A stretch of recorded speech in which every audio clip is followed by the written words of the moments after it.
بسم اللہ الرحمن الرحیم۔ شروع اللہ کے نام سے جو بڑا مہربان نہایت رحم والا ہے۔ اہل صحبت کے محترم عزیز دوستو، السلام علیکم۔ مہمان کا رزق ایک سچا واقعہ۔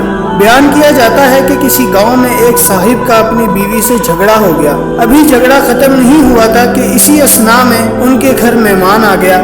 خاوند نے اسے اپنی بیٹھک میں بٹھا دیا اور بیوی سے کہا کہ فلاں رشتہ دار مہمان آیا ہے، اس کے لیے کھانا بنا لو۔ وہ غصے میں تھی، کہنے لگی نہ تمہارے لیے کھانا ہے نہ تمہارے مہمان کے لیے۔ وہ بڑا پریشان ہوا کہ لڑائی تو ہماری اپنی ہے، اگر رشتہ دار کو اس بات کا پتہ چل گیا تو خواہ خاندان میں بات ہوگی، لہٰذا خاموشی سے آ کر مہمان کے پاس چپ چاپ بیٹھ گیا۔ اتنے میں اسے خیال آ گیا کہ چلو بیوی اگر روٹی نہیں پکاتی تو سامنے والے ہمارے ہمسائے بہت ہی اچھے ہیں، میں انہیں ایک مہمان کا کھانا پکانے کے لیے کہہ دیتا ہوں۔ چنانچہ وہ ان کے پاس گیا اور کہنے لگا کہ بیوی کی طبیعت آج کچھ خراب ہے، لہٰذا آپ ہمارے مہمان کے لیے کھانے کا انتظام کر دیں۔ انہوں نے کہا ٹھیک ہے۔ وہ مطمئن ہو کر مہمان کے پاس آ کر بیٹھ گیا کہ مہمان کو کم سے کم کھانا تو مل جائے گا، جس سے میری عزت بھی بچ جائے گی۔ تھوڑی دیر کے بعد مہمان نے کہا کہ ذرا ٹھنڈا پانی تو لا دیجئے۔ وہ اٹھا کہ گھڑے کا ٹھنڈا پانی لاتا ہوں۔ اندر گیا تو دیکھا بیوی تو زاروں قطار رو رہی ہے۔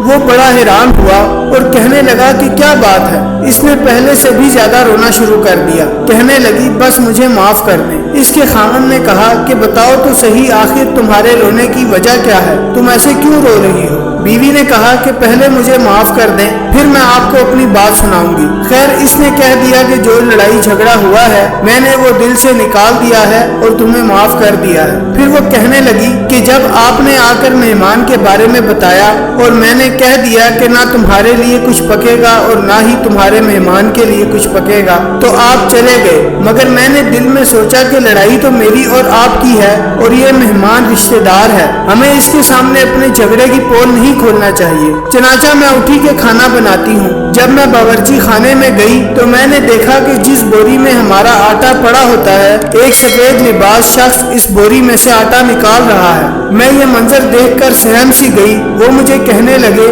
کہ اے خاتون پریشان نہ ہو، یہ تمہارے مہمان کا حصہ تھا جو تمہارے آٹے میں شامل تھا، اب چونکہ یہ ہمسائے کے گھر میں پکنا ہے اس لیے وہی آٹا لینے کے لیے میں یہاں آیا ہوں۔ اس واقعے سے ثابت ہوتا ہے کہ مہمان بعد میں آتا ہے جبکہ اللہ تعالیٰ اس کا رزق پہلے بھیج دیتا ہے۔ یہ واقعہ کتاب خطبات فقیر سے ماخوذ کیا گیا ہے۔